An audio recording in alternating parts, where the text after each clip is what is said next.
matin. Patrick. Bonjour Philippe Vandel. Bonjour Patrick, bonjour L'Infomédia. Une première, une baston contre un reportage. Hier midi, journée de grève SNCF, des cheminots ont essayé d'envahir les locaux de la chaîne M6 pour protester contre un sujet diffusé dimanche dans le magazine Capital consacré à l'ouverture à la concurrence de groupes publics dont la SNCF. Des CRS attendaient les cheminots. L'altercation a été filmée et mise sur les réseaux sociaux par Rémi Buisine de Brut.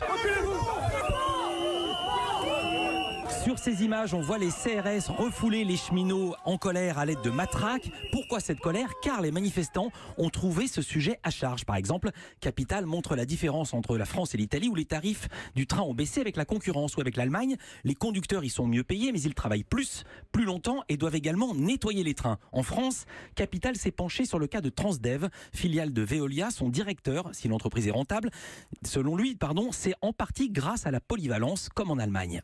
Un conducteur de train va peut-être conduire que 5 heures dans la journée.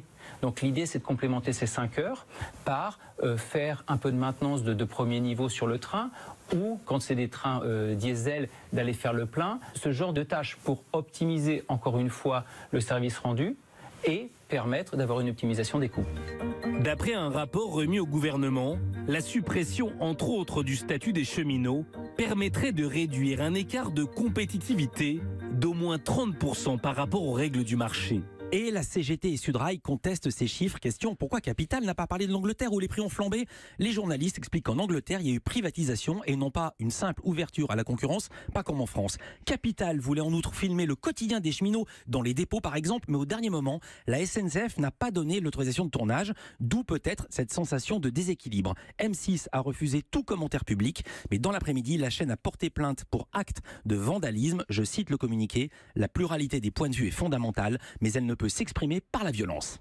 Votre émission Village Média, 9h30. On va parler d'un roman français, un documentaire consacré à Brigitte Macron, avec le producteur Georges-Marc Benamou et son auteur, c'est une fille, Virginie Linhart. À tout à l'heure, Philippe.